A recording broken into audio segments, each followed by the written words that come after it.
인간의 비극은 어디서 올까?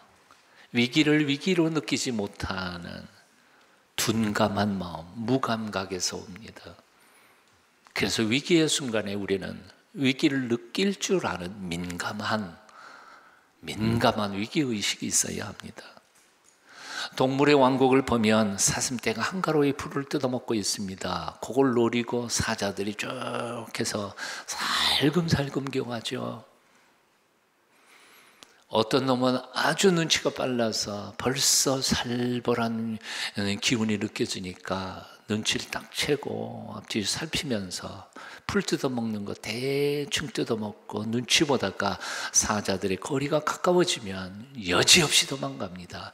그런데 어떤 사슴들은요, 호랑이가 오는지 사슴이 오는지도 모르고 그냥 풀만 뜯어먹다가 잡혀먹는 경우들을 봅니다. 위태할 때 위기의식을 느낄 수 있는 것, 그 예민한 위기의식이 우리의 영혼을 살리고 우리의 인생을 살리고 우리 가정을 살리고 교회를 살리고 나라를 살리는 줄로 믿습니다. 난 여러분 마음속에 위태로울 때 위기의식을 느낄 수 있는 예민한 영성을 가지실 수 있기를 축원합니다. 성경을 보면 하나님의 영의 감동으로 다가올 위기를 미리 감지하면서 성도들을 깨웠던 귀한 종들이 있었습니다. 120년 뒤에 나올 홍수를 대비하면서 깨어있던 노아가 있습니다. 소돔과 고모라의 멸망을 예견하고 중보기도 하던 아브라함이 있습니다. 조국의 멸망을 바라보며 눈물로 회개를 촉구했던 예레미야가 있습니다. 남들은 다 평안하다 평안하다 평안하다 하는 그때에도 하나님의 심판의 날이 다가오는 것을 보면서 경고했던 요엘, 아모스, 호세아, 미가 같은 예언자들이 있습니다. 보고 오랜 얘기입니다. 우리 교회에서 일어난 일입니다. 20년이 지났으니까요, 누구 따지거나 알아보려고 하지 마세요. 어떤 여자 집사님이 저한테 와서 통곡하며 이렇게 말했습니다. 목사님, 나만 모르고 있었습니다. 남편 친구들, 동네 사람들, 심지어는 회사 직원들, 내 주위에 있는 모든 사람들이 다 알고 있었습니다. 그런데 남편의 외도를 나만 모르고 있었습니다. 통곡하면서 울고 있는 그 여자 집사님 바라보면서 내가 참 너무 불쌍하다는 생각이 들었어요. 어떻게 눈치코치, 아니 맹 놓고 살았으면 남편이 그걸 모른단 말이에요. 그걸 몰라. 불쌍한 사람이죠. 남들 다 아는데 어떻게 마누라, 아내 혼자만 모를 수가 있겠느냐 말이에요. 남편의 외도를 정신줄 놓고 살았으니까 몰랐던 거죠. 세월만 지나가면 그냥 다 될 거라고 헛된 희망 가지고 살았으니까 그 모양이 된 거죠. 선지자 요엘이 말씀을 선포하던 시절 유대 땅에 엄청난 재앙이 일고 있었습니다. 요엘서 1장 4절입니다. 팥종이가 남긴 것을 메뚜기가 먹고 메뚜기가 남긴 것을 늑이 먹고 늑이 남긴 것을 황충이 먹었도다. 화충이가 떼를 지어 일어나 모든 푸른 작물들을 다 먹어치웠습니다. 그 남은 것을 메뚜기 떼가 일어나서 먹고 그것도 모자라서 늑이라는 놈, 황충이라는 놈이 차례대로 와서 아예 남은 것이 싹 쓰리를 해버리고 맙니다. 그런데 그것으로 끝난 줄 알았더니 재앙까지 일어났습니다. 산불이 나서 타버리고 가뭄이 일어나서 다 말라 죽어버렸습니다. 요엘은 이렇게 선포합니다. 오호라 그날이요, 여호와의 날이 가까웠으니 곧 멸망같이 젖는 자에게서로 이르리로다. 그럼에도 불구하고 유대 백성들은 태평했습니다. 여전히 장가가고 시집가고 돈 벌고 도대체 위기의식이 없었습니다. 도대체 자기 자신을 돌아보는 진정한 회개가 없었습니다. 왜 이런 재앙이 왔는지, 왜 자신들이 이런 어려움과 고통을 겪게 되었는지 돌아보면서 하나님 앞에 회개하고 삶을 고치고 하나님의 은혜와 긍휼을 구하지 않았습니다. 그래서 시간만 지나가면 저절로 될 거다, 되겠지 맹 놓고 살았으니까 그 모양이 된 거지. 여러분 생각해 보십시오. 어제까지 잘 나가던 기업이 하루아침에 이유도 없이 무너져 내겠습니까? 어제까지도 아무런 문제가 없던 나라가 갑자기 하루아침에 망할 수 있겠습니까? 어제까지도 아주 건강했던 가정이 하루아침에 쪼각날 수 있겠느냐 그 말이에요. 적어도 한 기업체가 회사가 무너질 때에는 오래전서부터 뭔가 주춤이 보였을 겁니다. 한 나라가 망할 때에는 벌써 오래전부터 사회 곳곳이 썩어가고 있었던 겁니다. 한 가정이 조각날 때에는 이미 벌써 부부간에 부모와 자식간에 뭔가 깨질 조짐이 수도 없이 많이 나타났을 겁니다. 그런데도 생각하기를 세월만 지나가면 잘 되겠지. 맹 놓고 사니까 망하는 거죠. 깨지는 거죠. 사랑하는 여러분, 잠에서 깨시기를 바랍니다. 주위를 정직하게 돌아보고 자신의 인생을 성찰하면서 하나님 앞에 바로 설 수 있는 기회를 꼭 가지셔야 됩니다. 나는 이 부흥의 기간이 그런 기간이라고 생각해요. 오늘 본문 2장 12절에 이렇게 말씀합니다. 너희는 이제라도 금식하며 울며 애통하고 마음을 다하여 내게로 돌아오라. 너희는 이제라도라고 말합니다. 영어에서는 even now. even이라는 말은 이미 늦었다는 거예요. 이미 늦었어요. 하나님의 심판이 벌써 시작되고 있어요. 망해가고 있어요. 지금 한쪽 구석이. 그런데 하나님은 뭐라고 말씀하신 거 아니? 이제라도 회개하고 돌아오기만 하면 나는 다시 회복시켜 줄 수 있단다. 여기에 우리의 희망이 있어요. 망해서 끝나는 게 아니에요.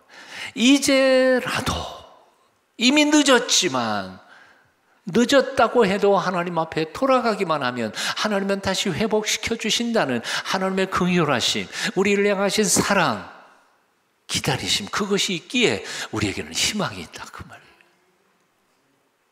너희는 이제라도 금식하며 울며 애통하고 마음을 다하여 내게로 돌아오라. 내게로 돌아오라. 하나님이 돌아오라고 말씀하세요. 왜 돌아오라고 말씀하실까요? 이유는 간단하죠. 우리가 떠났었으니까 돌아오라고 말씀하시죠.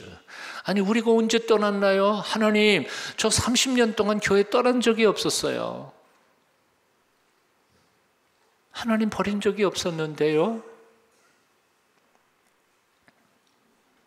몸은 교회를 떠난 적이 없었을지 몰라도 마음과 생각은 얼마나 세상을 휘젓고 돌아다니는지요. 하나님의 말씀을 따라 살기보다는 내 생각, 내 재주, 내 능력만 믿고 내 멋대로 살 때가 얼마나 많이 있었는지요.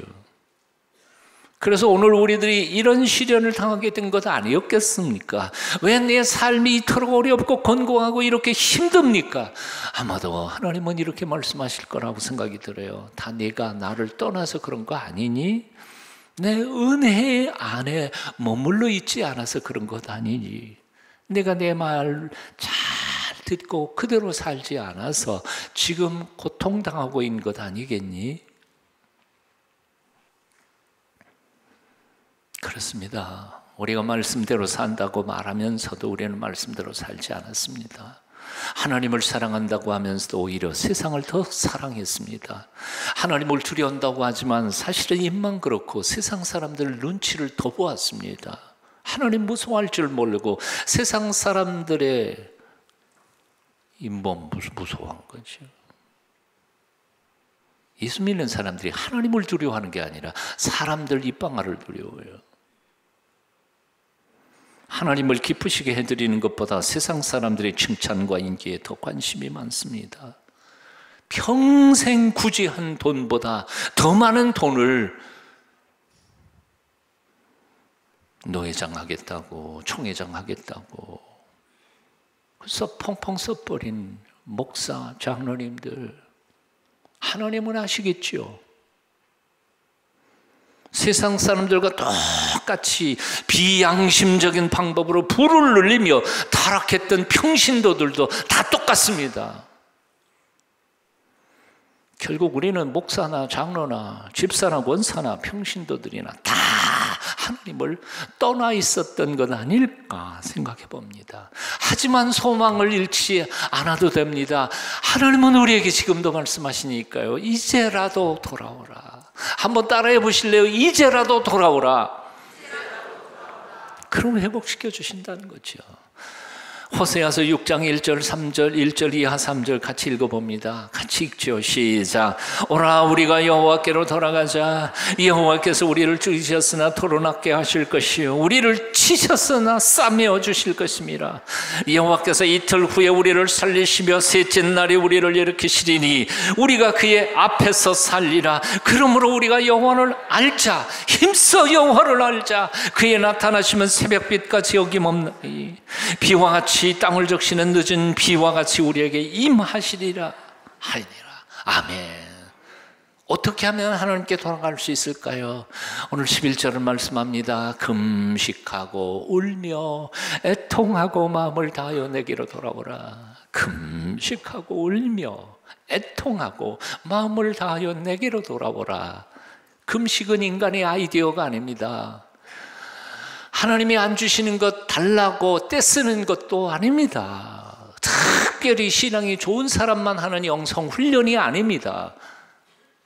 하나님께로 돌아갈 수 있는 하나님이 우리에게 보여주신 길입니다. 여러분 밥 굽는데 누가 힘 펄펄 나겠어요? 안 그래요? 밥 굶고도 펄펄 힘나는 사람 있어요? 없어요. 금식하면 다 힘들어요. 자기 뭐 혼자 힘드는 사람 없어요. 다 힘들어요. 그럼에도 불구하고 나의 욕망을 죽이고 나의 먹고 싶은 마음과 배고픈 것을 참으면서 금식하는 이유는 하나님 앞에 나아가 나의 허물과 지난 죄를 털어놓고 하나님의 긍휼과 용서하심을 구하기 때문에 그런 거죠. 금식해보니까요, 밥 굶어보니까요, 온통 머릿속에 무슨 생각만 가득 찬지 아세요? 예, 밥 생각만 가득 차요. 평소에는 먹지도 않던 요리 다 생각나요. 내가 금식 끝나면 내가 그거 가서 먼저 먹자. 별 음식이 다 생각나요. 냄새는 왜 그렇게 좋은지 또 길거리 지나가다가 보면. 근데 고개요. 음식 생각이 가득 찰 때, 배가 꼬르륵할 때 무슨 생각하는지 아세요? 아, 내가 왜 굶지? 금식하느라고. 왜 금식하지? 하나님 생각하려고. 하나님께 가까이 가. 그래서 사실은 금식할 때에는 음식 생각을 이어서 결국 하나님을 생각하는 것에서부터 나를 떼놓을 수가 없어요. 그게 금식의 유익이에요. 금식하다가 보면 종일 배고프니까 배고픈 거 생각하다가 뭐 하나님 생각할 수밖에 없잖아요. 하나님을 잊어먹고는 살 수 없는 게 금식의 위대한 점이에요. 사랑하는 여러분, 다음 주 부흥회 전에 이 한 주간 동안 너무 어렵게 생각하지 마세요. 일주일에 한 번 해도 좋아요. 하나님이 기억하실 텐데. 예. 아니 몸무게 40kg, 35kg가 금식하겠다고 나서는 거 하나님 기뻐하지는 않으실 거예요. 자기 몸에 맞게 하루에 한 끼씩 금식한다. 그럼 오케이. 3일 금식하겠다. 오케이. 그러나 한 번은 꼭 하셔야 돼요. 그러면서 나를 하나님 앞에 드려지는 이번 한 주간이 되실 수 있기를 축원합니다. 오늘 본문은 울며 애통하며 했습니다. 울다는 것은 극한 슬픔으로 눈물을 쏟아내는 것이고, 애통은 사랑하는 사람이 죽음 앞에서 가슴을 찢고 고통을 당하는 것, 아파하는 것을 가리킵니다. 하나님께 돌아가기 위해 우리는 지난날의 실수와 허물에 대하여 철저하게 아파해야 합니다. 지난날 하나님 말씀대로 살지 못한 허물과 죄를 가슴을 찢는 마음으로 참회해야 합니다. 안에 말씀대로 못 산 게 아니라 말씀을 벗어나서 하나님이 기뻐하지 않을 일들을 우리는 얼마나 많이 저질러댔습니까? 시기 질투하고 탐욕 부리고 거짓말하고. 회개해야 되지 않아요? 12절, 너희는 옷을 찢지 말고 마음을 찢고 너희 하나님 여호와께로 돌아올지니어다. 마음을 찢어야 합니다. hon곡하고 애통해야 합니다. 오늘 요엘서 2장 18절 말씀 보면 이런 말씀이 있어요. 함께 같이 읽어봅니다. 시작. 그때 여호와께서 자기 땅을 위하여 중심이 뜨거우시며 그 백성을 긍휼히 여기실 것이라. 중심이 뜨거우시며. 중심이 뜨거워진다는 게 무슨 뜻이에요? 울컥한다는 거죠.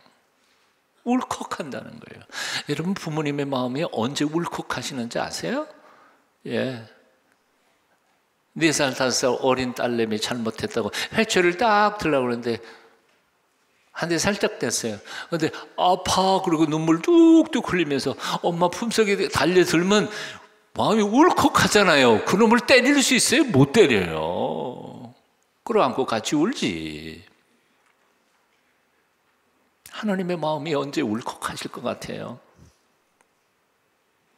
너무 삶이 괴롭고 힘들고 내가 너무너무 하나님 앞에 부끄럽고 그래서 통곡하며 금식하며 울 때 하나님이 울컥하시는 줄 믿습니다.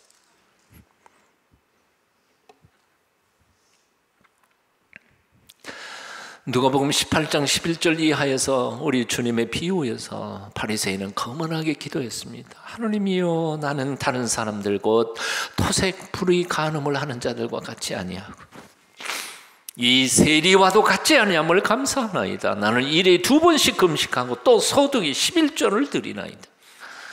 하지만 세리는 감히 눈을 들어 하늘을 보지도 못하고 가슴을 치며 울부짖습니다. 하나님이여, 나를 불쌍히 여기소서. 나는 죄인이로소이다. 누구의 기도에 하나님의 중심이 울컥하셨습니까? 바리새인의 기도가 아니라 세리의 기도였습니다. 나를 불쌍히 여기소서. 나는 죄인입니다. 하나님, 나를 불쌍히 여겨주세요. 내 죄 용서해 주세요. 내가 돈 문제에 정직하지 못했습니다. 11조 때 먹었습니다. 주일 성수 제대로 못했습니다. 어려움 겪는 이들을 제가 돌아보지 않았습니다. 봉사도 사람 눈치 보면서 적당히 했습니다. 아버지, 용서해 주세요. 기도할 때 하나님이 우리의 기도에 울컥하실 줄로 믿습니다. 다윗은 이렇게 고백합니다. 하나님의 구하시는 제사는 상한 심령이라. 상하고 통회하는 마음을 주께서 멸시치 아니하시리이다. 한국 감리교의 3대 거물인 김선도, 김국도, 김홍도 목사님들이 삼형제이시죠. 친형제지간인데요. 이렇게 3명의 훌륭한 목회자를 키워낸 아버지, 어머니 다 그 부모가 훌륭한 분들이셨습니다. 6.25 전쟁으로 이 땅은 너무 힘들고 어려운 때에도 어머님의 깊은 간절한 기도를 통해서 그리고 헌신을 통해서 그 가정은 아무런 물질적인 어려움이 없이 잘 버텨갔다고 합니다. 그런데 아버지가 11조 하는 아내에 대하여 화가 좀 나셨던 거예요. 김홍도 목사님의 간증집에 있는 내용을 그냥 제가 읽어드리려 합니다. 설명하지 않고. 하루는 아버지가 어머니에게 물었다. 도대체 그게 뭐요? 11조예요. 수입의 10분의 1은 하나님께 드려야지요. 아버지는 화를 벌컥 내며 그것을 빼앗아서 땅바닥에 집어던졌다.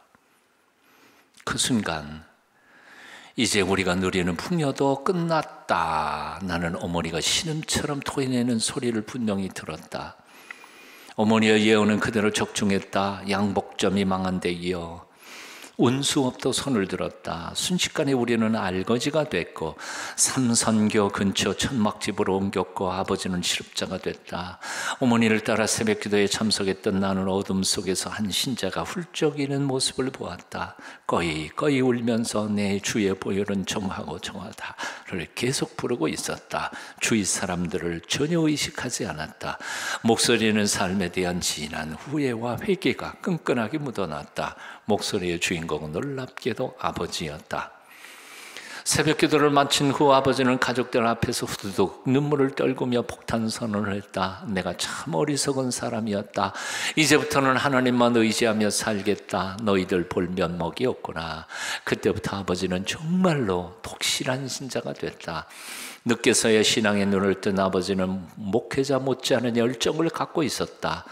윤태현 감리사는 아버지에게 평신도 사역자로 봉사하라고 충고했다. 아버지는 이 충고를 받아들여 철원군 장방산으로 훌쩍 떠나 10년간 평신도 목회자로 교회를 섬겨 크게 부흥시켰다. 한 가장의 회개가 가정을 살립니다.